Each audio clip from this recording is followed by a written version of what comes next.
আর বনি ইসরাইলের নবীদেরকে আল্লাহ জাগাইয়া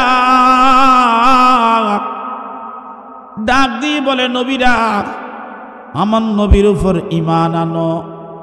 মারহাবা, জোরে বলেন মারহাবা। আমার নবীর উপর ঈমান আনো রে, আমার নবীর উপর সাহায্য, নবীকে সাহায্য করো। আমরা ঈমান আনছি ঠিকই, আমরা ঈমান আনার পরে যেই কাজ, সেই কাজ আমরা করি না।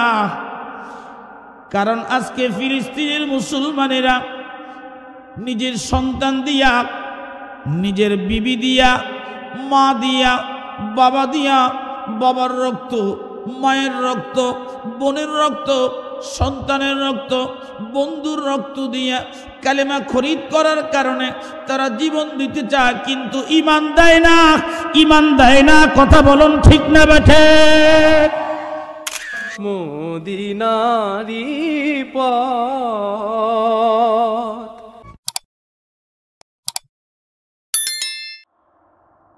আল্লাহু আকবার ওয়ালিল্লাহিল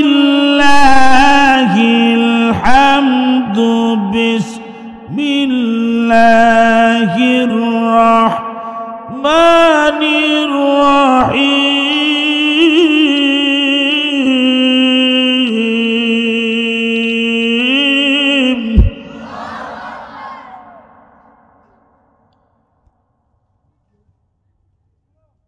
লা তু'মিনুন্না বিহি ওয়া লা তানসুরুন্নাহ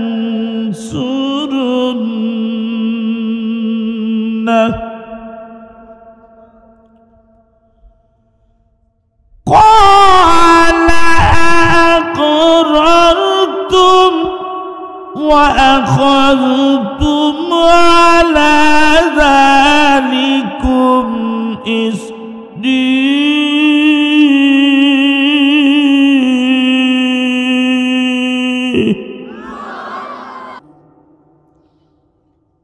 অনেক নবীরা আমার নবী এবং আমাদের মুজিজা শুনে, আমাদের সম্মানের কথা শুনে তারা বলছিল, আল্লাহ আমার নবুয়ত দরকার নাই, আমি নবী এটা দরকার নাই, আপনার হাবিবের উম্মত করে দিন। জোরে বলেন, কি হতে চায়? নবী বাদ দিয়া কি হইতে চায়? বদনসিব উম্মত। কয় নবী আমাদের ইমানের মাপকাঠি না, নবীর সাহাবী ইমানের মাপকাঠি না। কত বড় নালায়েক! আল্লাহ শিখিয়ে দিয়েছেন, আমিনু কামা আমানান নাস, ঈমান আনো এমন ভাবে আনবা যেমনি ভাবে আমার নবীর সাহাবী ঈমান আনছে।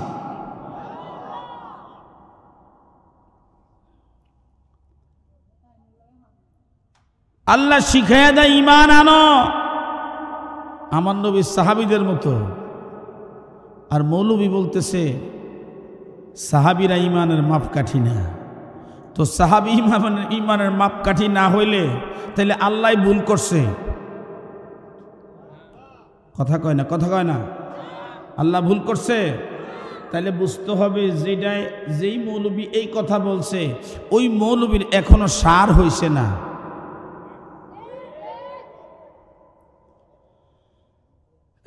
মুসলমান বাবাজি, মোহাব্বতের কান লাগিয়ে দাও। আল্লাহ ডেকে বলেন, লা তু'মিনুন্না বিহি ওয়া লা তানসুরুন্না, তোমরা ঈমান আনতে হবে আর আমার নবীকে সাহায্য করতে হবে। অ্যাটেনশন প্লিজ, আমার দিকে তাকান, কেউ ডাইনে বামে তাকাবেন না। যদি তাকান আমি দেখি আমার হাজিরা হয়ে গেছে, আমি মোনাজাত দিয়ে চলে যাব। কিছুক্ষণ বসতে রাজি আছেন? একবার পড়েন ইনশাআল্লাহ। আমরা শয়তানের অসওয়াসা থেকে পানাহ চাই কি চাই না? সবাই চান কি না? একটু পড়েন আস্তাগফিরুল্লাহ সবাই বলেন আস্তাগফিরুল্লাহ রব্বি মিন কুল্লি জামবিন ওয়া আতুবু ইলাইহি। আস্তাগফিরুল্লাহ রব্বি মিন কুল্লি জামবিন ওয়া আতুবু ইলাইহি। রব্বানা, সবাই বলেন রব্বানা, আরো জোরে বলেন রব্বানা যালামনা আনফুসানা ওয়া ইল্লাম তাগফির লানা ওয়া তারহামনা লানাকুনান্না মিনাল খাসিরিন। আল্লাহ ডেকে বলেন, ও নবীরা, তোমাদের উপরে আমার একজন নবী আসবে। ওই নবী আসার পরে তোমাদের দায়িত্ব হবে, কাজ হবে লা তুমিনুন্না বিহি, লামেও তাকিদ, বিহি নুনেও তাকিদ। ও বাবাজি, ইমান আনবা। ওয়ালা তানসুরুন্না, তোমরা আমার নবীর সাহায্য করবা। লামেও তাকিদ, নুনেও তাকিদ, দুইটার মধ্যেই তাকিদ দেওয়া হয়েছে। ইমানও আনা লাগবে আর সাহায্য করা লাগবে। এখন বলেন তো, আমাদের দেশে কিছু নালায়েক মৌলবী আছে, এরা বলতে চায়, এই নালায়েক মৌলবীরা বলতে চায় আমার নবী কিছুই না, নবী লাগবে না। এই নবী যে লাগবে না, এটা আমার আল্লাহ বুঝে কি বুঝে না? জবান খুলে বলেন, বুঝে কি বুঝে না? আল্লাহ জানে কি জানে না? সব নবীদের জন্য ফরজ করে দিলেন নবীরা, আমার নবীর উপর ঈমান আনবা। ওয়ালা তানসুরুন্না, নবীকে সাহায্য করবা। এরপরে আমাদের দেশের মৌলবীরা আরেকটা কথা বলে, নবীর মৃত্যুর পরে নবীর কবরের মধ্যে আর কিচ্ছু নাই, কোনো ক্ষমতা নাই, পাওয়ার নাই। বলে কি বলে না? নবী মরে গেছে, নবীর রওজা মুবারকের সামনে দাঁড়াইয়া তারা বলে কদ মাতা, নবী মরে গেছে, নবী মরে গেছে, নবী মরে গেছে। আর বনি ইসরাইলের নবীদেরকে আল্লাহ জাগাইয়া ডাক দিয়ে বলে, নবীরা আমার নবীর উপর ঈমান আনো। মারহাবা, জোরে বলেন মারহাবা। আমার নবীর উপর ঈমান আনো রে, আমার নবীর উপরে সাহায্য, নবীকে সাহায্য করো। আমরা ঈমান আনছি ঠিকই, আমরা ঈমান আনার পরে যেই কাজ, সেই কাজ আমরা করি না। কারণ আজকে ফিলিস্তিনের মুসলমানেরা নিজের সন্তান দিয়া, নিজের বিবি দিয়া, মা দিয়া, বাবা দিয়া, বাবার রক্ত, মায়ের রক্ত, বোনের রক্ত, সন্তানের রক্ত, বন্ধুর রক্ত দিয়া কালেমা খরিদ করার কারণে তারা জীবন দিতে চায়, কিন্তু ঈমান দেয় না, ঈমান দেয় না। কথা বলুন ঠিক না বেঠে? ওলি আল্লাহর তৈরি করে ইসলাম দাদাই পাইছিল, আমার আব্বাই পাইছে। এখন আমি তৈরি করা ইসলাম পাওয়ার কারণে রে বাবা, আমার কাছ থেকে ইসলামের মূল্য চলে গেছে।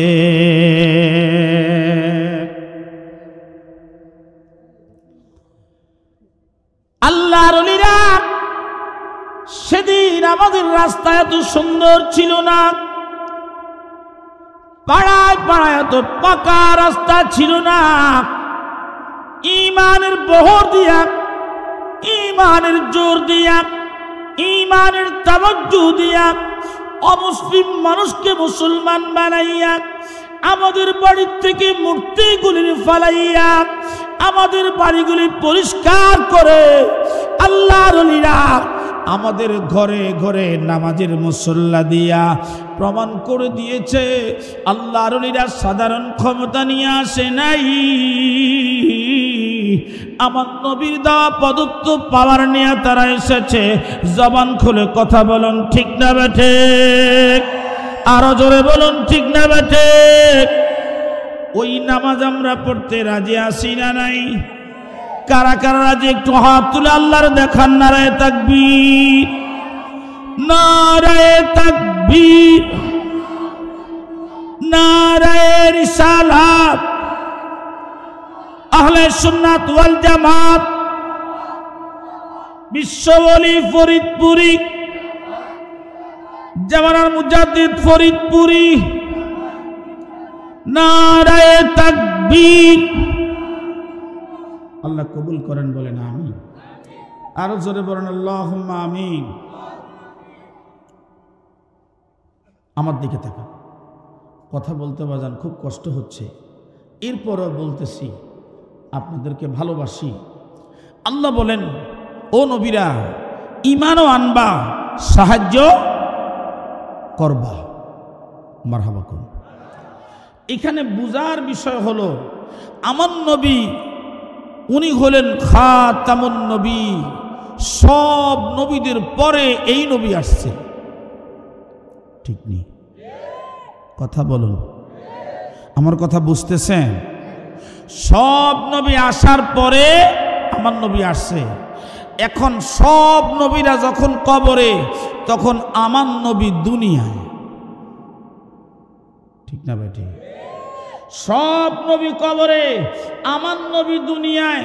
এখন মরার পরে যদি মানুষের কিছুই না থাকে, মরা নবীকে আল্লাহ হুকুম দিলেন কবর থেকে তুমি ঈমান আনো, আমার নবীকে সাহায্য করো।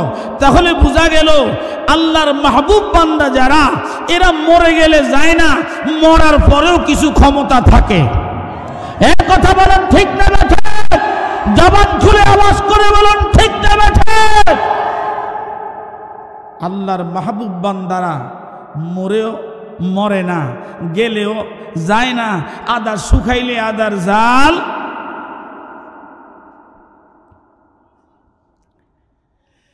এবার আল্লাহ শর্ত জুড়ে দিলেন, ক্বালু আকরারনা, ইকরার করো, অঙ্গীকার করো, আমার নবীকে যে সাহায্য করবা এটা কাগজে কলমে লেখো, এটা কাগজে কলমে লেখো, শপথ করো। মুসলমান, আল্লাহ দেখি বলেন ক্বালু আকরারনা ক্বালা ফাশহাদু।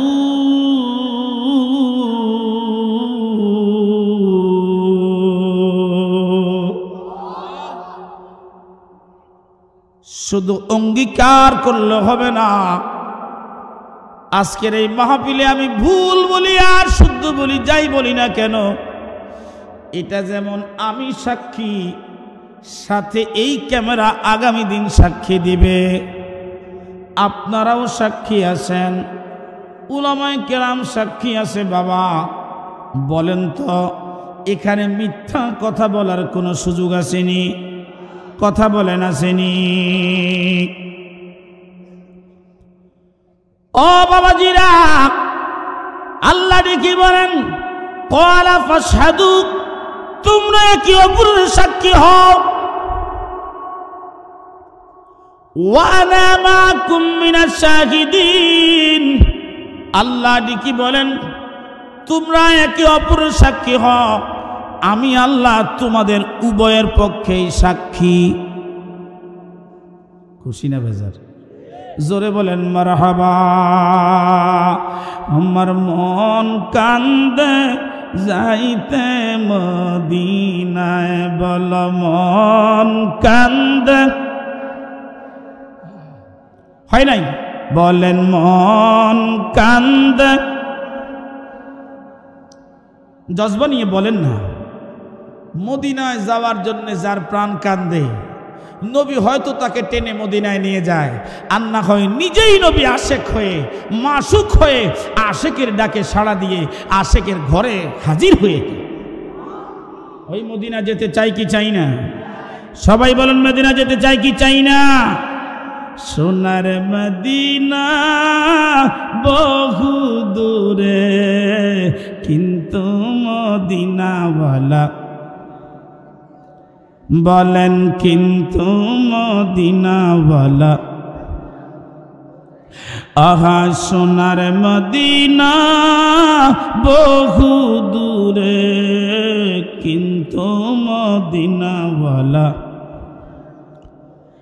বলো কিন্তু মদিনাওয়ালা যে গিয়েছে একবার সোনার মদিনা, বলো যে গিয়েছে একবার, আহা এই জীবনে তার আর দুঃখ রবে না, বলো এই জীবনে তার আর, আহা যে গিয়েছে একবার সোনার মদিনা, এই জীবনে তার আর, আহা সোনার মদিনা প্রাণের মদিনা, বলো সোনার মদিনা আমি সব বলিব কিন্তু তোমায় ভুলতে পারি না, বলো সব বলিব। আমরা নবীকে ভুলতে পারবো? বলেন আমার সাথে একটু মদিনায় যাবেন ইনশাআল্লাহ, বলেন সবাই জবান খুলে বলেন না, একবার বলেন না ইনশাআল্লাহ। আমার মন কান্দে বলো মন কান্দে যাইতে মদিনায়, বলো মন কান্দে এক তালে, আহা মন কান্দে তোরা দেখলে ছবি পাগল হবি, শেষে দেখলে ছবি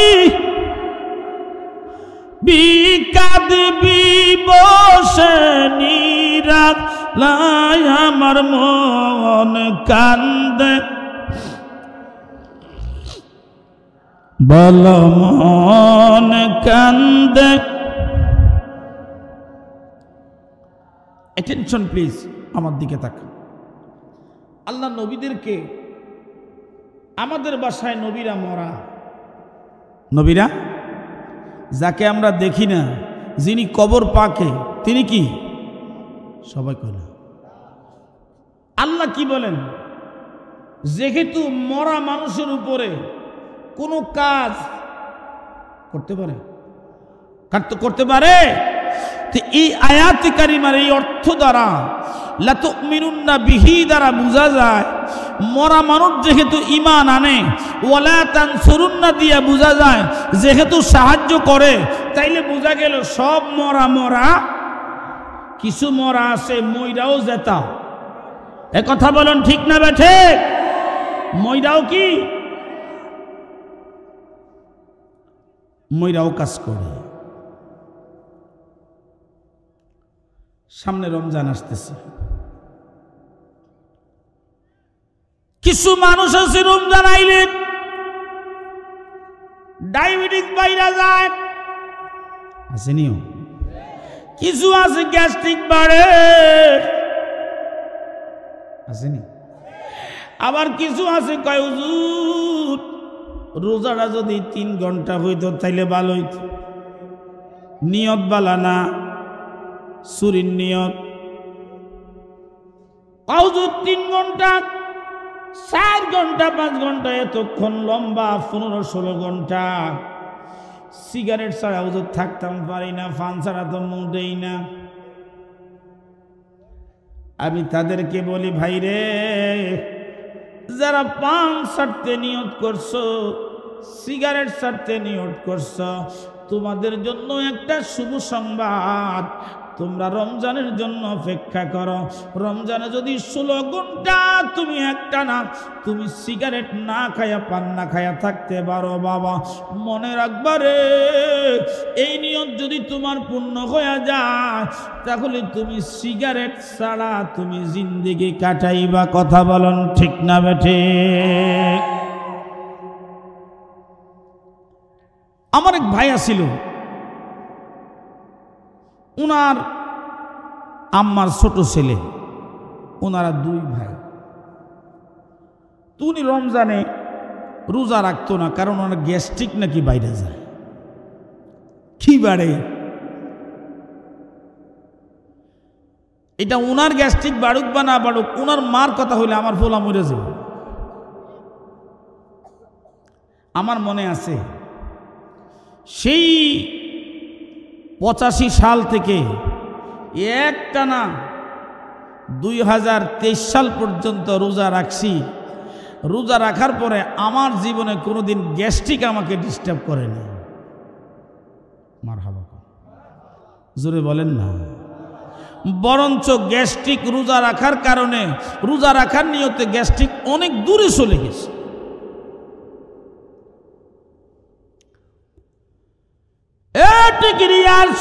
মুসলমানিরা মনে রাখবা, তোমরা যারা বদভ্যাস গুলি ছাড়তে পারো না, আর ফজরের নামাজটা তোমরা বা জামাতে পড়তে পারো না, তোমাদের জন্য একটা শুভ সংবাদ। ইচ্ছায় হোক আর অনিচ্ছায় হোক রে বাবা, এই রমজানের সেহরির সময় তোমাকে উঠতেই হবে, না উঠে কোনো উপায় নাই। আজান পর্যন্ত তোমারে জাগনা থাকা লাগবে, না থেকে উপায় নাই। বাবারে, আমার নবী বলেন উম্মত, আমার উম্মতদের মধ্যে ওই উম্মত সব চাইতে হতভাগা যে উম্মত মাকে রমজান পেল কিন্তু জীবনের গুনাহ মাপ নিতে পারল না। ওই উম্মত হলো সব চাইতে হতভাগা উম্মত। যে উম্মত রমজান পাইল কিন্তু পূর্ববর্তী জিন্দেগির গুনাহগুলি মাপ নিতে পারল না, ওই উম্মত সব চাইতে বদনসিব উম্মত।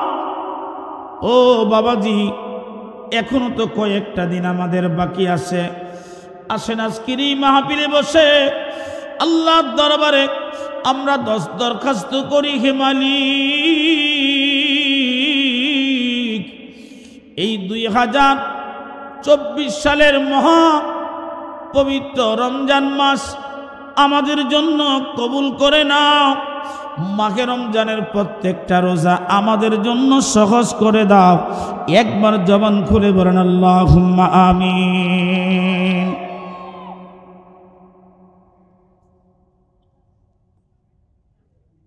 নবীজি মেরাজ রাত্রিতে বরাক পৃষ্ঠে উঠলেন, হঠাৎ করে মাঝ পথে নবীজিকে নামায়া দিলেন। এই সফরটা হলো মসজিদুল হারাম ইলাল আকসাম, হারাম থেকে আকসা পর্যন্ত এই ভ্রমণটা। জিবরাইল মাঝখানে নামায়া দিয়েছি। জিবরাইল, আমি কি মসজিদে আকসায় চলে আসছি? বলে, না হুজুর। কোথায় নিয়ে আসছো? এমন একটা জায়গার মধ্যে নিয়ে আসছি ইয়া রাসূলুল্লাহ, এখানে আপনার দাফন হবে, আপনি এখানে হিজরত করবেন। এটা আপনার নানার বাড়ি ইয়াসরিবে আপনাকে নিয়ে আসছি। সুবহানাল্লাহ বলবেন না? এখানে আপনার রওজা হবে। বলে কে? জিবরাইল বলতেছে আপনি এখানে হিজরত করবেন। এটা নানার দেশ, আব্দুল ওহাবের দেশ, আপনি এখানে আসবেন।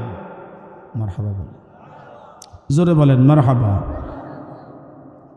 এখানে লক্ষণীয় বিষয়টা হলো, এখানে নবী 2 রাকাত নামাজ পড়লেন, উম্মতের জন্য দোয়া করলেন।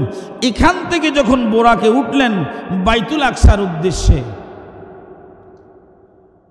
হঠাৎ করে জিবরাইল বলে, ইয়া রাসূলুল্লাহ, নিচে দেখেন একজন মানুষ, ওনাকে সালাম দেন।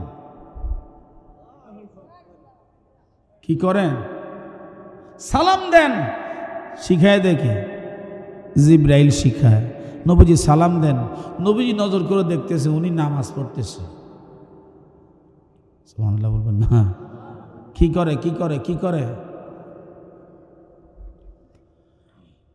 আমার নবীজি ডাক দিয়ে বলেন, আল আনবিয়াউ আহইয়াউন ফি কুবুরিহিম ইউসাল্লুন। ও টিকরিয়ার সুন্নি মুসলমানেরা, 1450 বছর আগে নবীজি ডেকে বলেন, আমার উম্মতেরা রে, নবীরা মরেও মরে না, আপন আপন কবরে প্রত্যেকটা নবী সশরীরে জিন্দা জিন্দা জিন্দা। একবার জবান খুলে বলা যাবে কি আল্লাহু আকবার?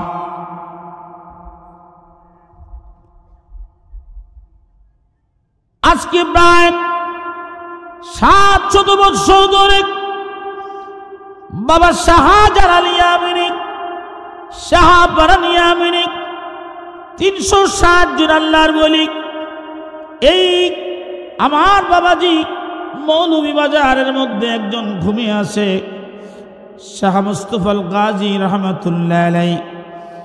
বন্ধু মুসলমান, তিনার মাজারে সব সময় আসলে আমার একটা কথা মনে পড়ে যায়। আমাদের দরবার শরীফে হুজুর কেবলা যান কিছু খাদেমদেরকে নিয়ে রেগুলার করে রাখছে, কিন্তু এরা মাহফিল করার জন্য দেশের বাইরে, দরবার শরীফের বাইরে যাইতো। হুজুর তাদেরকে বলছে, বাবারে না না বাবা, তোমার মাহফিল করে খাওয়া লাগবে না, তুমি আমার বাড়িতে থাকবা। শাহজালালের গজার মাছ যদি খাইতে পারে, খান জাহান আলীর কুমির যদি খাইতে পারে নিজের জায়গায় বৈশা, আর বায়েজিদ মুস্তামির কাসিম যদি নিজের জায়গায় বৈশা খাইতে পারে, বাবা তোমরাও খাইবা। আল্লাহ তোমাদের রিজিক জাকির মঞ্জিলেই পাঠাইয়া দিবে। একবার জবান খুলে বলা যাবে কি মারহাবা?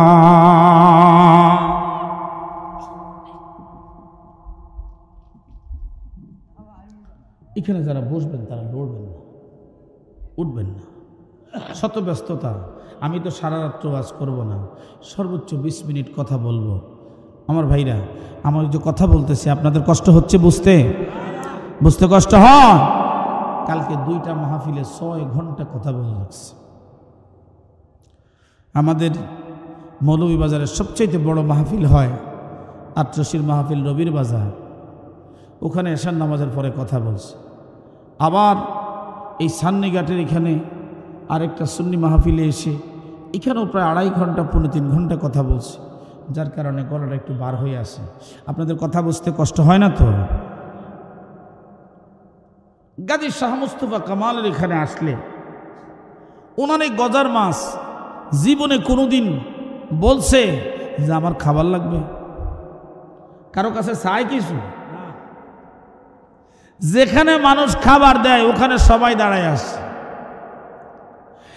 অবাক হবেন, একটা গজার মাছের খিদা মিঠে গেছে, খাবার শেষ হয়ে গেছে, এখন আর আপাতত খাবার লাগবে না, সে এখন দৌড়ে অন্যদিকে চলে গেছে পিছনে। যার খিদা আসে সে সামনে আসছে। এই গজার মাছটা ভাগ করে খাবার ভাগ করে খায়। গজার মাছের বিশ্বাস আছে যে শামস্তবার পুকুরে থাকলে আমার জীবনে রিজিকের অভাব হবে না, কিন্তু আমরা মুসলমান, আমরা আল্লাহর ওলিরে বিশ্বাসই করতে পারলাম না।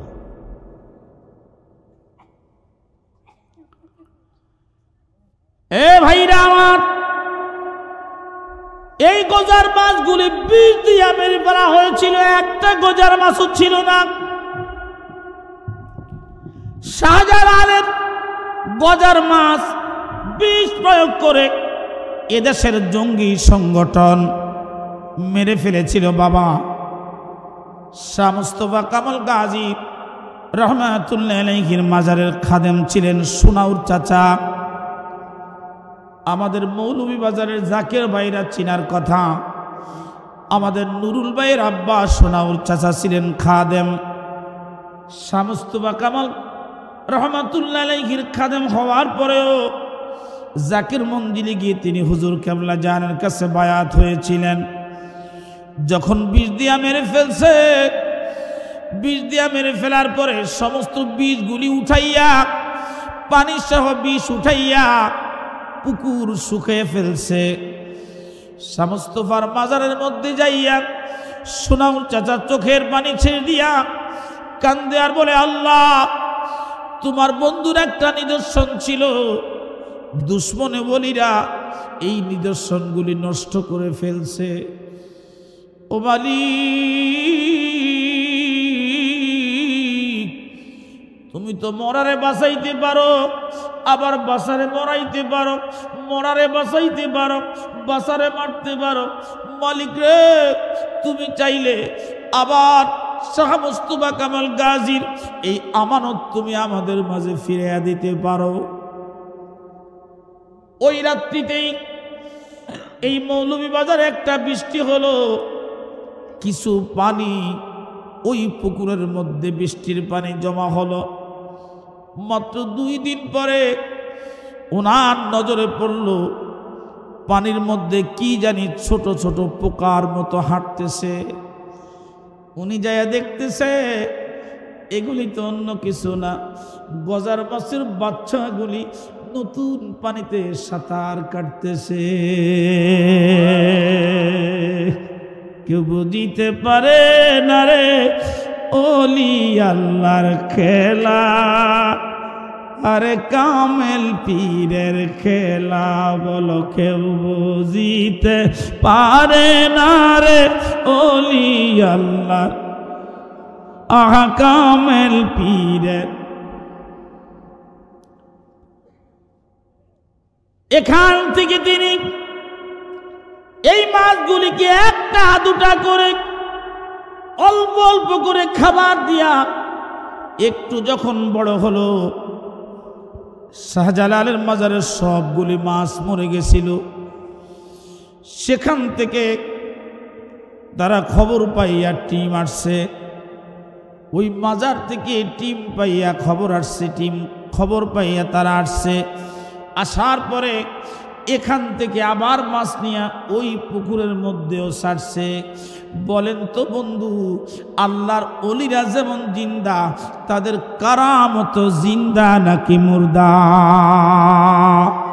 সবাই বলেন জিন্দা না মুর্দা? একবার জবান খুলে বলা যাবে কি আল্লাহু আকবার?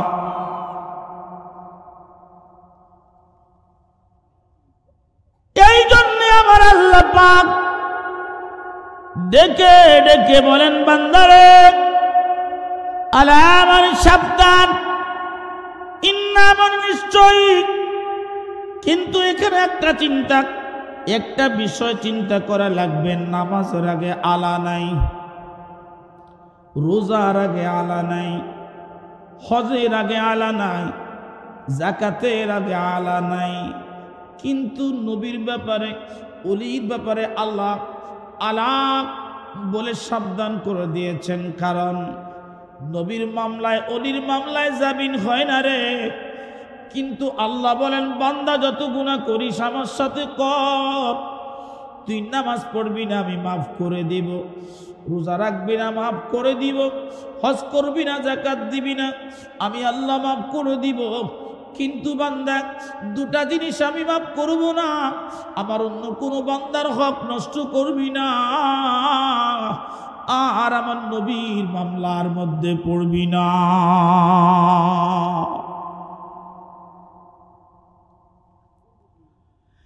খবরদার, যদি আমার নবীর মামলায় পড়ে যাস, আমার নবীর দরবারে গিয়া ক্ষমা চাইবি রে। যদি নবী ক্ষমা করে দেয় ভালো, আর যদি নবীর মামলায় নবী ক্ষমা না চায়, ক্ষমা না করে, আমি আল্লাহ কিন্তু ক্ষমা করব না। কারণ তোরা যারা নফসের মামলায় পড়ে গেছিস, যারা গুনার মামলায় পড়ে গেছিস, আমার নবীর দরবারে যা। আমার নবী যদি দরখাস্ত করে, আমি আল্লাহ কবুল করব। একবার জোরে বলা যাবে কি ইয়া রাসূলুল্লাহ? একবার ডাক দিয়ে বলেন তো আল্লাহু আকবার।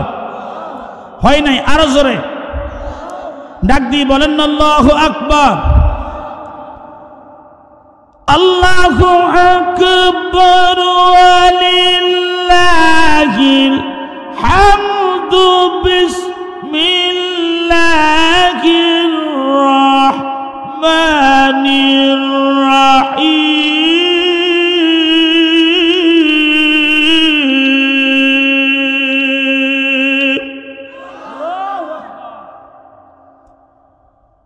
ولو أنهم إذ ظلموا أنفسهم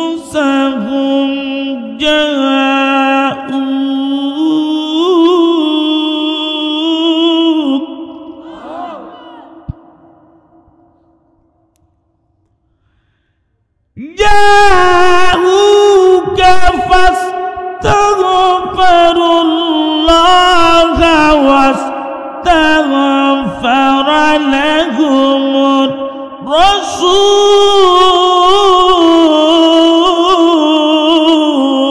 الرسول واستغفر لهم الرسول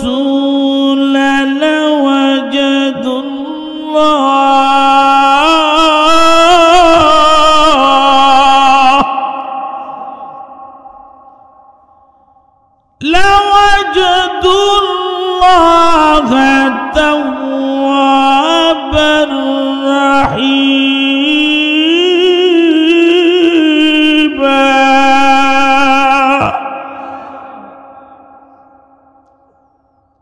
আল্লাহ কয় যাউকা চলে যাও, রাস্তা খোলা, নবীর দরবারে যাও।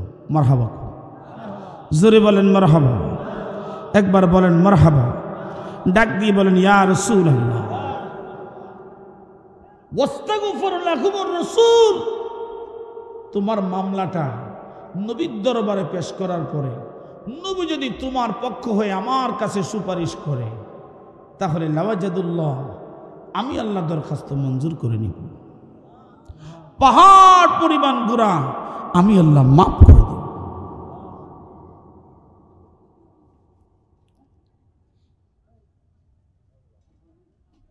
এই মানুষগুলা কারা?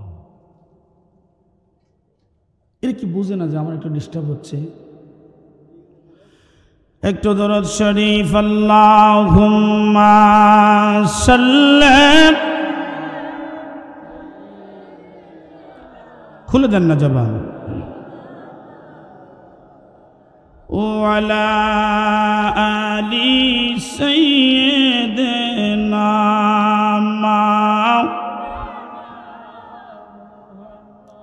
আলোচনা কিছুক্ষণ চলবে, চলবে? সবাই বলেন ইনশাআল্লাহ। খারাপ লাগতেছে বাবা? মনে রাখবেন, নিয়ত কিন্তু করছেন ফজরের নামাজ পড়বেন, করছেন কি না? বলছেন কি না? আমরা পড়ব, একবার পড়ে ইনশাআল্লাহ। তাহলে 6 মাস পরে না, আবার আগামীকাল ফজর থেকে। সবাই রাজি?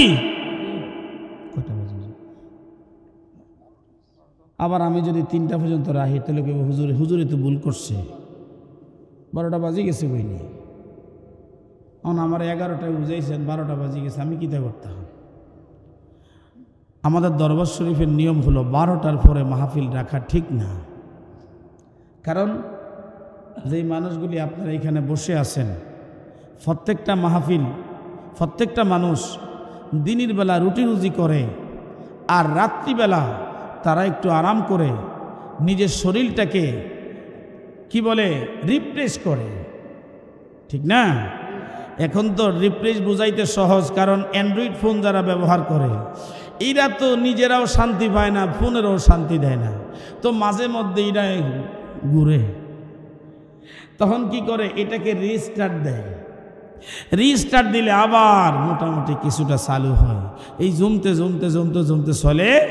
যখন রিস্টার্ট দেওয়া হয়, কিছুক্ষণ বন্ধ করে রাখা হয়, এটা মোটামুটি ফুল এনার্জি নিয়ে কাজ করে। তো যে ব্যক্তি রাত্রে ঘুমাইতে পারে না, দিনের বেলায় কিন্তু উনি ঠিক মতো কাজ করতে পারে না। দোকানে গেলে ঘুমায়, মাদ্রাসায় বইলে ঘুমায়, হাল চাষ করতে গেলে ঘুমায়, চতুর্দিকে খালি ঘুমায় আর ঘুমায়। এখন এই ঘুমের মধ্যে তো কাজ হয় না। এই জন্য হুজুর বলছে বাবা মাহফিল হবে অর্ধরাত্রি পর্যন্ত। অর্ধরাত্রি পর্যন্ত মাহফিল হলে প্রধান বক্তাকে 9টা থেকে 9:30টার মধ্যে যদি বসাইয়া দেন তাহলে মন মতো নিজেরাও কিছু শুনতে পারেন এবং যথাসময়ে মাহফিল শেষ করা যায়। কেউ ঠিক নেই? আমার উঠেছে 11টায়, 3 ঘন্টা লেট করিয়া। মা আমার তো কোনো দোষ নাই, আমি তো গড়ের দিকে চাই আমার জ্বর উঠে গেছে। কারণ আগে আমার চাকরি কয় বিখ্যাত হতোর কুত্তা থামা, ঠিক নেই? আগে আমার চাকরি, তারপরে মাহফিল ওয়াজ নসিহত, আমার হুজুরের হুকুম আগে। এখন আপনাদের বাড়িতে যেহেতু চলে আসছি তাহলে এখন যেটা করতে হবে, আজকে মোটামুটি আমরা 2টা বিষয়ে কথা বলছি। এক হলো নবীর মহব্বত, নবীর প্রতি ঈমান আনতে হলে আল্লাহ বলছেন উদখুলু ফিস সিলমি কাফা, ঢুকবা পরিপূর্ণটা ঢুকো, অর্ধেক ঢুকলে হবে না, পরিপূর্ণটা ঢুকতে হবে। আমরা ঢুকতে চাই কি চাই না?